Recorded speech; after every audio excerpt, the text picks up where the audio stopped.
अस्सलाम वालेकुम। आज के लेक्चर में हम डिस्कस करेंगे लाइट रिएक्शन की समरी को। तो सबसे फर्स्ट पे हमारे पास पॉइंट है, when chlorophyll molecules absorb light their energy level increases and their electrons are emitted. ठीक है, लाइट एनर्जी जो है वो फॉल हो रही है, तो देन क्या हो रहा है, क्लोरोफिल मॉलिक्यूल जो है वो इस लाइट एनर्जी को एब्जॉर्ब कर रहे हैं। क्लोरोफिल मॉलिक्यूल के बारे में हमने पढ़ा हुआ है कि इनके अंदर एबिलिटी होती है कि ये लाइट एनर्जी को एब्जॉर्ब करते हैं। अब जब ये लाइट एनर्जी को एब्जॉर्ब करेंगे तो इनके अंदर जो इलेक्ट्रॉन्स होंगे वो बहुत ज़्यादा एनर्जाइज्ड हो जाएंगे। सो क्लोरोफिल में से वो बाहर आ जाएंगे। क्लोरोफिल में से बाहर आएंगे बट लीफ के स्ट्रक्चर में से बाहर नहीं आएंगे। ठीक है, ये बात आपने याद रखनी है कि क्लोरोफिल के मॉलिक्यूल में से जब इलेक्ट्रॉन्स इमिट हो रहे हैं देन वो क्लोरोप्लास्ट की मेम्ब्रेन में जो है वो एंटर हो जाते हैं, लेकिन लीफ से बाहर नहीं आते। और क्लोरोफिल मॉलिक्यूल के हवाले से आपको पता है कि क्लोरोफिल मॉलिक्यूल जो है इसके अंदर एबिलिटी है कि ये लाइट को एब्जॉर्ब करता है। अब क्लोरोफिल जैसे कि मॉलिक्यूल है, तो मॉलिक्यूल जो हैं वो एटम्स से मिलकर बने होते हैं और एटम्स के अंदर इलेक्ट्रॉन्स होते हैं। सो ये इलेक्ट्रॉन्स जो हैं जब इनके अंदर जब इनके ऊपर लाइट पड़ रही है देन जो है ये एनर्जाइज्ड हो जाते हैं एंड ये आ जाते हैं क्लोरोप्लास्ट की मेम्ब्रेन में। सेकंड पॉइंट हमारे पास है, electrons are pass to electron transport chain to produce ATP. अब ये जो इलेक्ट्रॉन जो हैं इनको पास आउट करवाया जाता है इलेक्ट्रॉन ट्रांसपोर्ट चेन में, और वहाँ पर जो है वो हाई एनर्जी मॉलिक्यूल एटीपी जो है वो प्रोड्यूस किया जाता है। थर्ड पॉइंट हमारे पास है, light also breaks water molecules.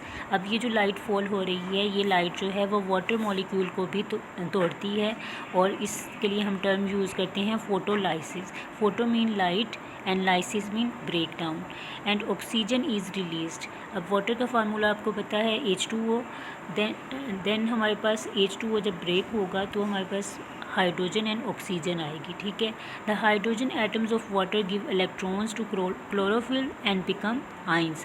अब हाइड्रोजन एटम जो है वो जब अपने इलेक्ट्रॉन्स क्लोरोफिल को दे देगा देन वो हाइड्रोजन आइन बन जाएगा। ठीक है, the electrons of chlorophyll after production of ATP and the hydrogen ions of water are used for the reduction of NADP positive into NADPH।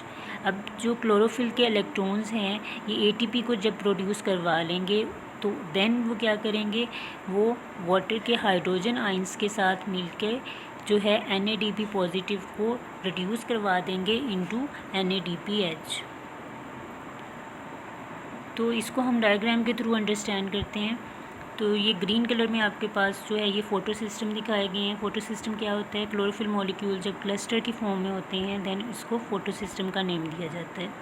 अब डायग्राम में स्टार्ट में जो है ये जो फ़ोटो सिस्टम है इसके ऊपर जो है फोटोन्स शो करवाए गए हैं, यानी कि लाइट एनर्जी या रेडिएशन जो है वो इसके ऊपर आ रही हैं, फॉल हो रही हैं।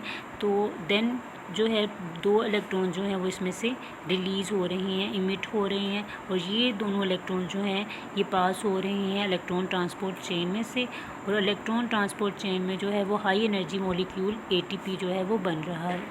और इसके साथ साथ यहाँ पे वाटर मॉलिक्यूल भी यूज़ होता है। लास्ट लेक्चर में हमने डिस्कस किया था कि लाइट रिएक्शन में वाटर मॉलिक्यूल जो है वो यूज़ होता है। तो अब ये जो वाटर मॉलिक्यूल है इसकी जो है ब्रेक डाउन हो रही है।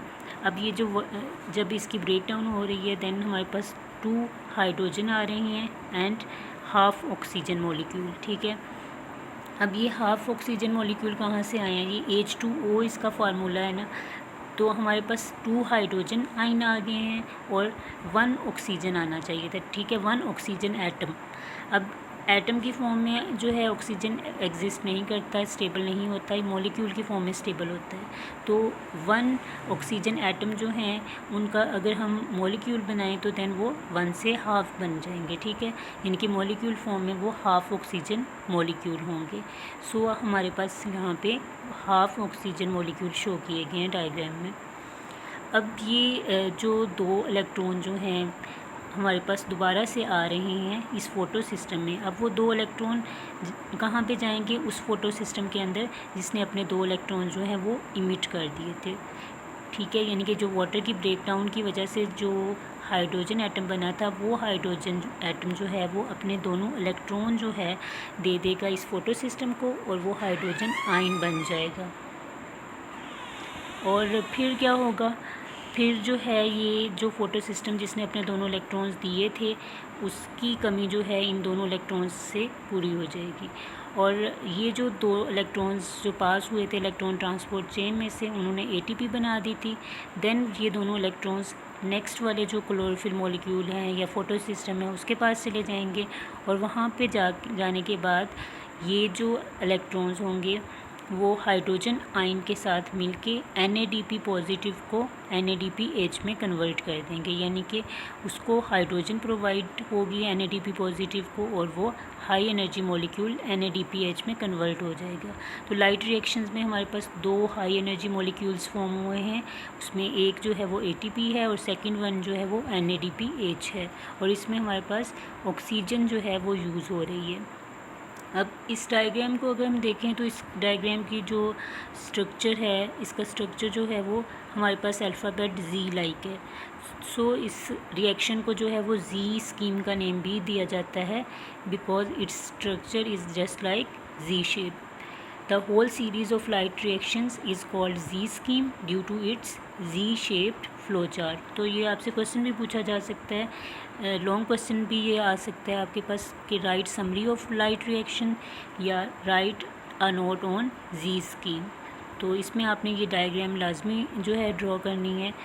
तो नेक्स्ट लेक्चर में हम जो है वो डार्क रिएक्शन की समरी को डिस्कस करेंगे नेक्स्ट जो है। और आज के लिए इतना ही। अल्लाह हाफिज़।